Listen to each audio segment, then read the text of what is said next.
Sama po natin ang ating personal effectiveness coach and corporate communications guru na walang iba kundi si Ma'am Sheila Viesca. Of course, para sa ating Wellness Wednesday. Good morning, Ma'am Sheila. Good morning. Yes. Morning. Hi, Angel and Kikay. Good morning. Hi, Miss Sheila. Good morning. Happy Wednesday. Yes, it's great to be back once again discussing relevant topics that will help get us back on track.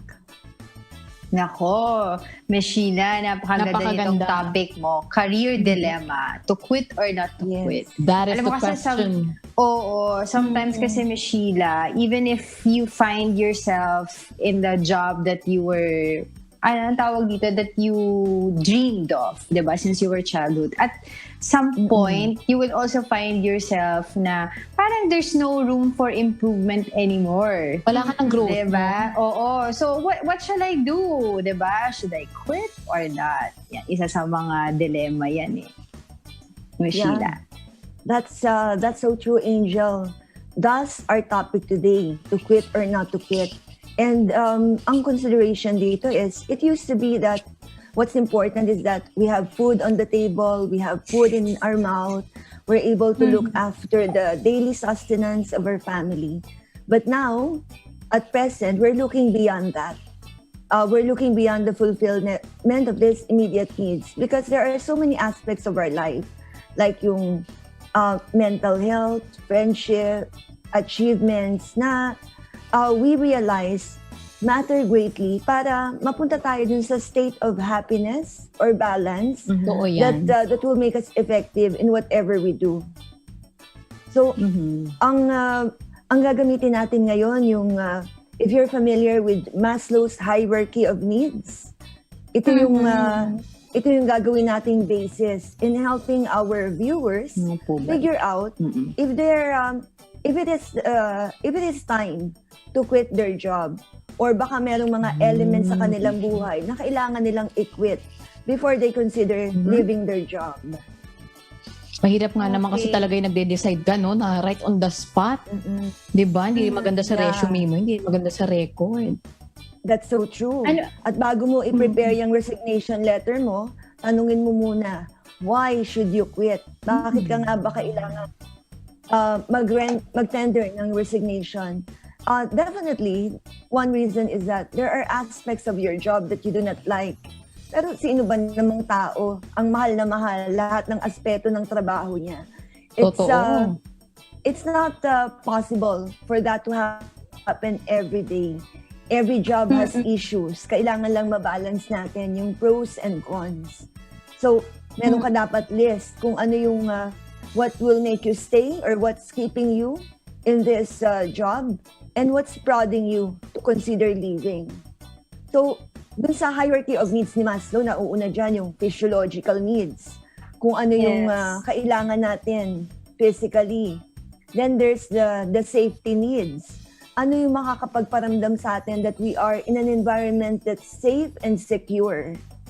And then, the need for love and belonging. So, this has to do with our relationship with our family, affected by our relationship with our co-workers and superiors, of course.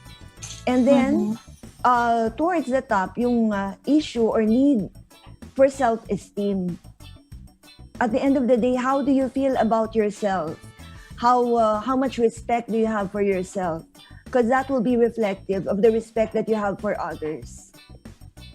And then ultimately, yung self-actualization, ito yung formula for happiness. Ito yung meron kang sense of spontaneity in your life. You're able to look at problems logically. Wala kang prejudice towards others. Meron kang certain measure of creativity and freedom to express yourself. Pero hindi yan nangyayari. Yung top of that pyramid, it's not going to happen if you're not able to address the lower parts. So, kailangan i-consider mo muna yung mga immediate. That's why it's good to have these questions pag nag-uumpisa ka lang sa career mo. It's good to evaluate pag nag-uumpisa ka pa lang dun sa trabaho. Pero pag medyo nasobrahan na yung mga responsibilities mo sa buhay, then our judgments can be clouded.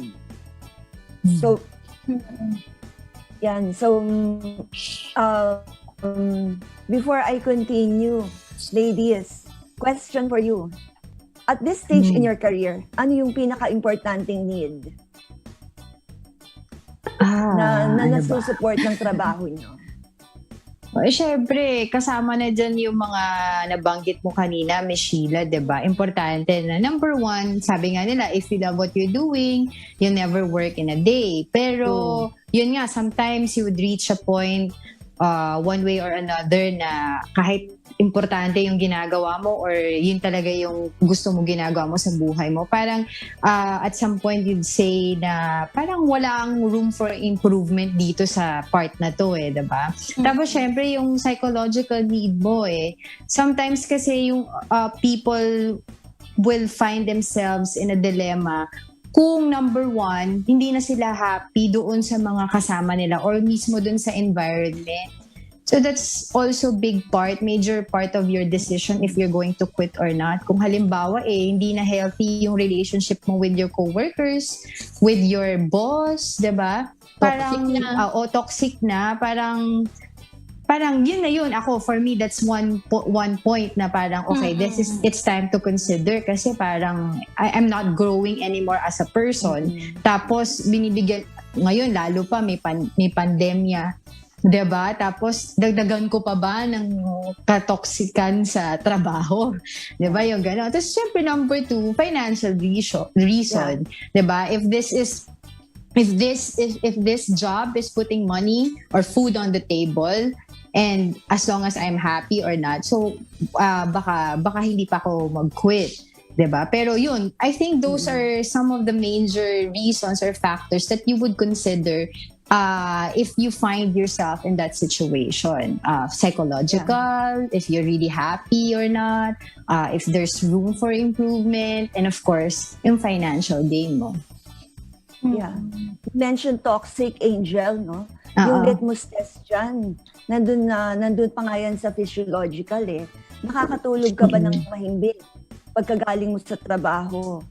O nakakapag-concentrate ka ba ng mahusay? Or do you get easily irritated? Tapos may mga symptoms ka ba ng irritability or stress? Minsan pagising mo, di ba, Miss Sheila? Ay, sorry. Minsan kasi may Nakasimangot ka na Papasok na naman. Papasok na naman. Gano'n. And toxicity can manifest itself in ugly ways. So, doon pa lang makikita mo na yung physiological effect of a negative or toxic environment na in the long run, it's not going to be suitable for you. Because you will not be able to give what you're supposed to give if you lack the sleep, if you lack the sense of balance or inner peace na kailangan mo to perform at your peak on a regular basis. Totoo yan. Alam nyo ba, Miss Sheila, Tita Angel and Dina, personally sa dati kong trabaho, na-realize ko na talaga na, why it's time to go because yung environment, okay naman yung, you like what you do. That time, nung edad ko na yun, okay pa yung bayad. Pero parang the environment, na parang sinabi ko talaga na I had to sit down, and think na, do I really want to stay here in the long run? Siyempre, walang forever, di ba, sa ganyan? Yes. Parang, and then, talagang in-evaluate ko yung sarili ko, parang ako, no. First of all, parang hindi pa nga ako ganun katagal. Hindi ang dami-dami ng mga di ba? Parang, ang akin kasi mahalaga yung acceptance, yung acceptance sa parang kung ano ka, kung ano yung personality mo, tatanggapin ka nung tao. Kasi, right now, yung natutususan ng trabaho ko, yung passion ko. Kasi mahalaga rin yun sa akin, Pero syempre, alam mo naman, it's not always sunshine and rainbows. Kailangan ko rin ng datong, di ba? Syempre, gusto ko rin magkapamilya, gusto ko rin pakasal. Ako, syempre. Mag-ipon-ipon. Oo, di ba? Lapit na ako mag-30, 2 years na lang po. Ako, syempre, alam mo naman, may countdown siya. Good morning sa'yo, ha? Good morning, ipon na tayo. Pero, that time talaga, na-realize ko na, mahalaga yun. Kasi dati ang ano ko lang talaga, passion lang. Parang ako, I'm gonna do this, di ba? I need to have thick skin. Pero parang ako for my mental health, it wasn't healthy. And totoo yung sinabi ni Sheila na it manifests the ugly ways. Ang mega kong tao nun, ha? Imagine mo, pagkagising ko, nakakunot na yung kilay ko, ha? Di pa ako pumapasok. Tipong gano'n na parang na-realize ko na this is not for me. And then, when, Yes. Sa'yo naman ako, siyempre. Tsaka Miss Sheila, Diba? parang it is also, to echo also yung sinasabi rin ni Kikay, it's also important to ask yourself if you are serving your purpose, eh. Yes. Diba? If this, two-way street, eh. If I'm giving, kung nagko-contribute ba ako sa kumpanya na to at meron din ba nagko-contribute yung company. And yun nga, yung purpose mo in your life, in society. Yeah. Before being able to serve your purpose, yung tinatch ni Kikay doon, syempre yung financial aspect, and then yung sense of belonging when you are in that organization. Syempre lahat naman tayo nagtatrabaho para kumita. But money, of course, is not going to make you feel fulfilled in the long run. Pero gusto rin naman natin, yung kinikita natin will be enough for us to sustain a level of decency in our life. Ayaw naman natin hindi makapagbayad ng renta or ng Siyempre, gusto mo yung skills, that we skills only that have pay the enough bills. to commute to work. Oo. Yes. So, and then once you consider that na you are earning enough not only to feed yourself but also to enable you to pursue your higher needs, kailangan yung nabanggit nga ni Kikay, yung work culture. Is this an environment that makes you feel right? Do you feel connected with the organization? Are your values aligned with the values of the workplace? It will be very difficult to thrive kasi if you don't work together with your team or if you have a difficult time dealing with your boss. So, worst case scenario, ang nangyayari ngayon, yung mga employees who are not happy with their teams, nandun sa Facebook just to satisfy the need to belong, di ba? Yung social considerations. So, the workplace is an area that should make you feel peaceful, in harmony with your surroundings. Pero ayaw naman natin na wala tayong kausap. So, almost all work require that we talk to people, that we interact. So, yan ang kagandahan ng teamwork.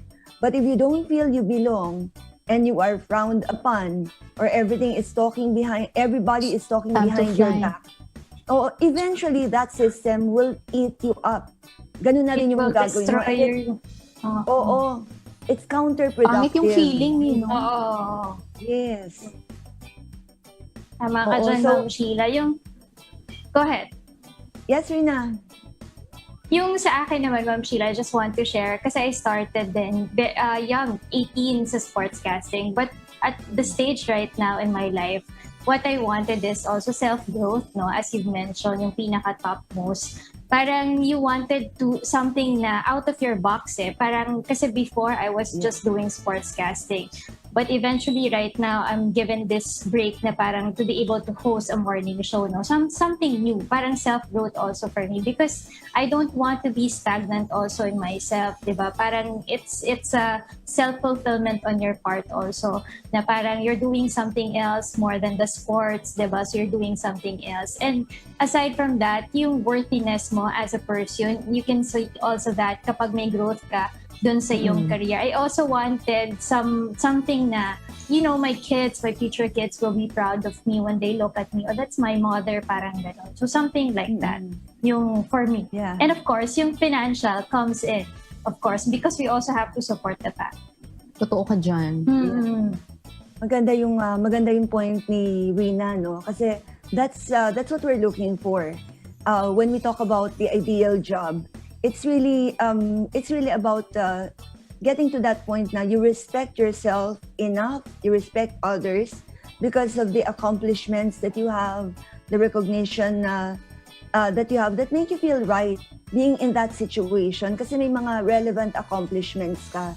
You know that that you're doing something meaningful and you feel like you are your own person in that job. Ang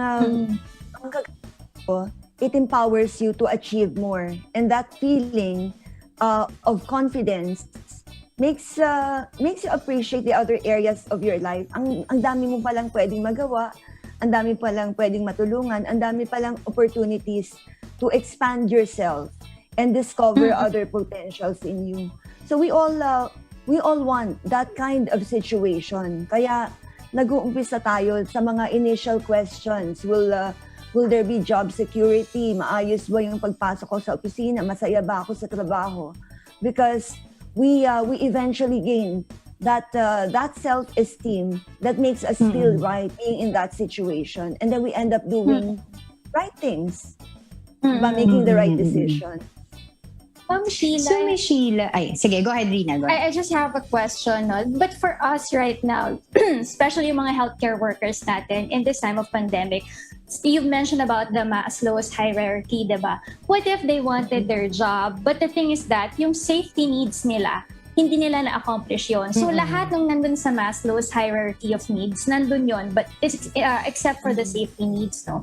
So how they will handle it? How will they handle it? Parang will they quit or not to quit? Kasi yung safety needs, hindi nila na-meet eh. Yeah. By safety, you mean financial safety or... Pati health-wise. Health, Health, health, Oo, yes. health. Kasi they are being exposed in the virus. Yeah. Ang maipapayo ko dyan is, huwag nyo namang iasa lahat sa trabaho nyo. Yung pwede nyong gawin sa buhay. Like, if it is health issues, then inasa mo sa trabaho. In the first place, nakapag-sign up ka na ba? Are you able to look after whatever you need to consider to secure yourself and to make sure that your environment is safe and that you are healthy? Kasi kahit anong meron dyan sa trabaho mo, if you're not able to take care of yourself, medyo mahirap yan. Like, even that sense of balance and accomplishment, hindi rin natin pwedeng iasa sa trabaho natin yung security financially. Kung ang dami-dami mong utang, kung maya't-maya may bago kang bag or nagsha-shopping ka online on a regular basis, when you know very well that your salary will not be enough to pay for them. O medyo malalaki yung purchases mo pero marami kang mga inaasikaso, hindi ka talaga matatahimik. Not living within your means. Stressed out. Oo. So, maraming areas of our life na affected nung trabaho natin. Pero marami rin tayong magagawa beyond what we're doing to manage our life. And then once we do that, we can look at our situation with better clarity and decide kung ano ba talaga yung kailangan nating gawin. And if it is indeed the job that you're doing, if you don't really love what you're doing, kasi ultimately, yun yung key to happiness, to love what you are doing. Pero if everything in your system is telling you, hindi ito yung gusto kong gawin, because definitely, according to Maslow during his time, 1% lang daw ng mga adults ang nakaka-reach yung level of enlightenment and happiness na yun. Siguro sana naman ngayon medyo marami. Pero naglalaro pa rin dun sa 1% na yun. And if you're one of those who have truly figured out na hindi ito yung trabaho para sa'yo, kailangan din ayusin mo yung mga decision mo. Huwag ka lang aalis, bigla-bigla. And if you have to leave, you don't need to badmouth the company. You don't need to mahalaga don't yan. burn bridges. Oo. Kasi you never know if this fellow employee will be your superior in the next firm, o kaya kailangan mo na recommendation from your boss. So always make sure that you maintain your good social relationships kahit hindi ito yung naranasan mo. Be the better person. Di ba sabi nga Miss Sheila, I have... Ay, sige, go ahead. Go ahead po. If they go low, you go high. Yes, I tama po, love tama that. yan. Bounce Oo. back. Miss Sheila, I have very, very quick question lang before we wrap up. Kasi when you identify all of those factors that you've mentioned already and you're in that situation, what else can you do to be able to remove yourself in that situation? Kasi sometimes, like for example, I would listen to podcasts or TED Talks about mind setting. Diba? So I've learned before that sabi nila na it is important that you tell yourself that you don't tell yourself, I have to. Diba? Like, for example, I have to work out, I have to do, etc. So, it's important daw po na to set your mind that you get to work, diba? You get to do this, you get to, etc. Diba? Instead of telling yourself that I have to. So, parang if you're being asked if your cup is full or half, you say, I'm thankful I have a cup, something like that. Yes. Oo. Definitely our mind is our most powerful tool. Kaya anything that will condition you to feel better about yourself and your situation will help you approach any potential problem or current problem with better clarity on what to do.